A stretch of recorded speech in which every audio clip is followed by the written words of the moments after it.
अगला क्वेश्चन हमारा है क्वेश्चन नंबर 4। यदि 15 काट ए बराबर 8 हो तो साइन ए और सेक ए का मान ज्ञात करना है। सेम काम, सेम क्रिया, सेम त्रिभुज यानी समकोण त्रिभुज।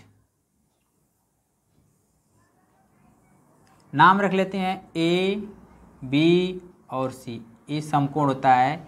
समकोण का मतलब यह है कि जिसका एक कोण 90 अंश का हो, चाहे कोई भी कोण, उसे समकोण कहते हैं। क्वेश्चन पे चलते हैं। दिया है 15 काट ए, 15 काट ए बराबर 8। पक्षांतर कर लेते हैं, हो जाएगा काट ए बराबर 8, इधर गुणे के रूप में 15 इधर जाएगा तो बट्टे के रूप में हो जाएगा। या काट ए बराबर 8 बटे 15 हो गया। तो काट बराबर होता क्या है? आधार बटे लंब। आधार बटे लंब। तो आधार की जगह 8 है, तो हमारा निचला भाग आधार है, बेस यही है, तो 8 लिख लेते हैं। लंब हमारा 15 है, जो आधार पे सीधे खड़ा है जो भुजा, उसे हम लंब कहते हैं, हमारा हो जाएगा 15। यानी हमको सबसे बड़ी भुजा ज्ञात करना है, अर्थात हमको कर्ण को ज्ञात करना है। निकाल लेते हैं पाइथागोरस प्रमेय से। लिखते हैं पाइथागोरस प्रमेय से, पाइथागोरस प्रमेय से कर्ण निकालना है। कर्ण के लिए निकालेंगे हम लोग, डायरेक्ट इंग्लिश में लिख रहे हैं, AC का स्क्वायर बराबर, यानी बड़ी भुजा को निकालने के लिए दोनों छोटी भुजाओं को हम क्या करते हैं? आपस में जोड़ लेते हैं। AC का स्क्वायर बराबर हो जाएगा AB का स्क्वायर प्लस BC का स्क्वायर।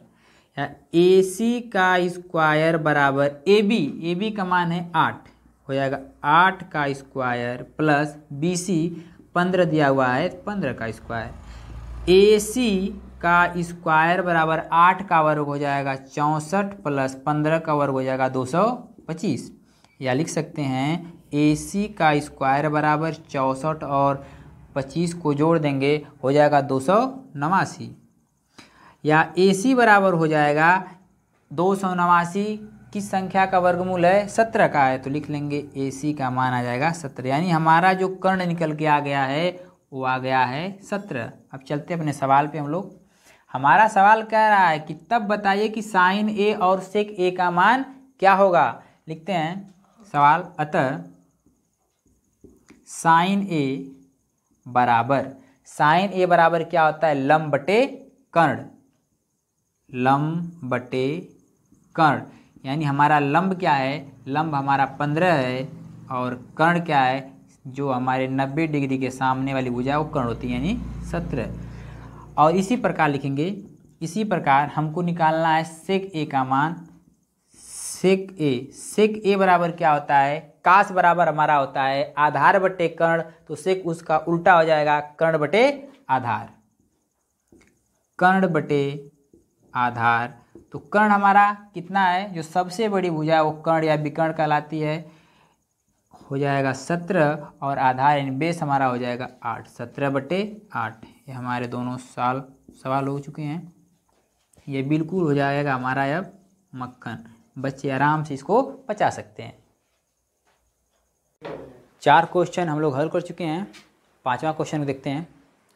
5वां क्वेश्चन हमारा है, यदि सेक थीटा बराबर 13/12 हो तो अन्य सभी त्रिकोणमिति अनुपात परिकलित कीजिए।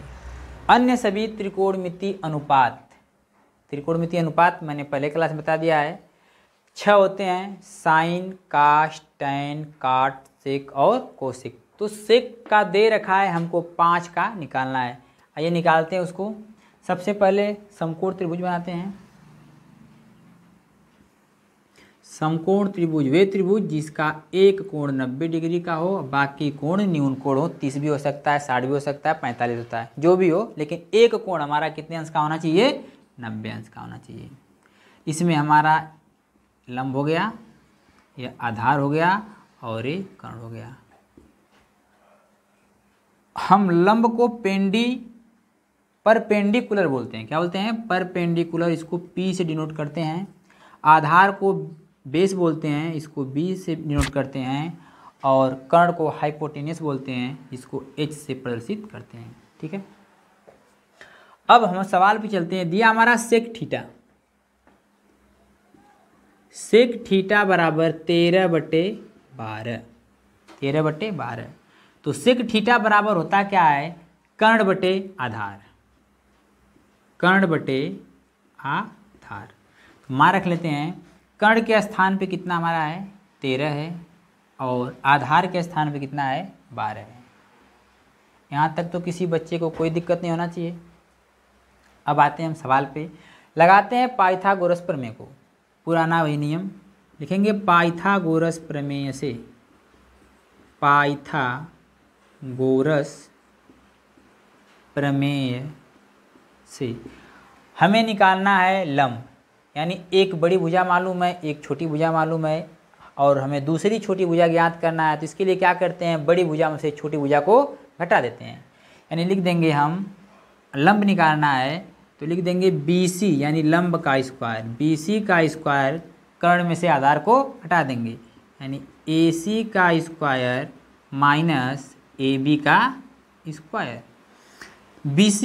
BC को सेम उतारते चलते हैं। AC का मान दे रखा है 13, AC का मान 13 और AB का मान 12 दे रखा है, माइनस AB का मान हो जाएगा 12 का स्क्वायर। यहाँ तक किसी कोई दिक्कत नहीं होनी चाहिए। BC का स्क्वायर बराबर 13 का वर्ग कितना होता है 169, माइनस 12 का वर्ग होता है 144। लिख लेते हैं BC का स्क्वायर बराबर 169 में से 44 को घटा देंगे, बच जाएगा हमारा 25, यानी कि BC का मान निकल के आ गया हमारा 5, यानी जो हमारा BC है लंब है वो निकल के आ चुका है 5। अब चलते हैं अपने सवाल पे।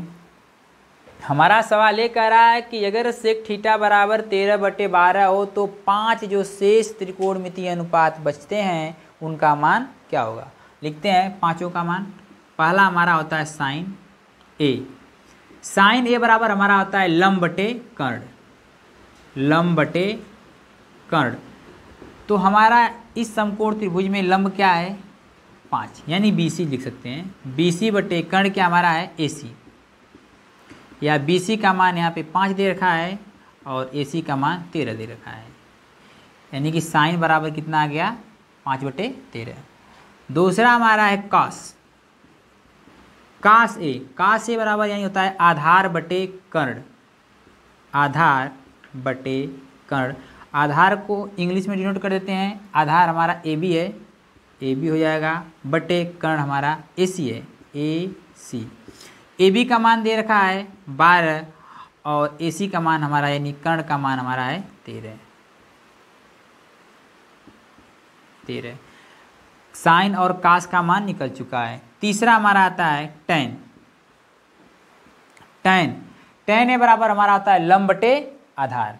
लिख लेते हैं लंब बटे आधार। लंब को अंग्रेजी में लिख लेते हैं, लंब हमारा यह है यानी कि BC बटे आधार क्या आ जाएगा AB। BC का मान दे रखा है 5 बटे AB का मान है 12, यानी हमारा tan A का मान आ गया 5/12। tan के बाद आता है हमारा काट A, जो tan A का क्या होता है उल्टा होता है। तो tan A बराबर काट A बराबर हो जाएगा आधार बटे लंब, आधार बटे लंब। A भी उलट जाएगा, आधार क्या हो जाएगा AB बटे BC, A भी उलट जाएगा 12/5। काट का भी निकल चुका है, सेक का ऑलरेडी दे चुका है। बच गया हमारा कोसेक A उल्टा होता है हमारा साइन का होता है। तो कोसेक A बराबर क्या हो जाएगा, साइन बराबर होता है लंब बटे कर्ण, तो कोसेक बराबर हो जाएगा कर्ण बटे लंब, कर्ण बटे लंब। तो हमारा कर्ण क्या है AC है, AC लिख लेते हैं, बटे लंब क्या है BC, बराबर AC का मान 13 है और BC का मान निकल के आ गया है 5। यह हो गए हमारे 5 त्रिकोणमितीय अनुपात। अब अगले क्लास में पढ़ाएंगे क्वेश्चन नंबर 6, 7 और 8।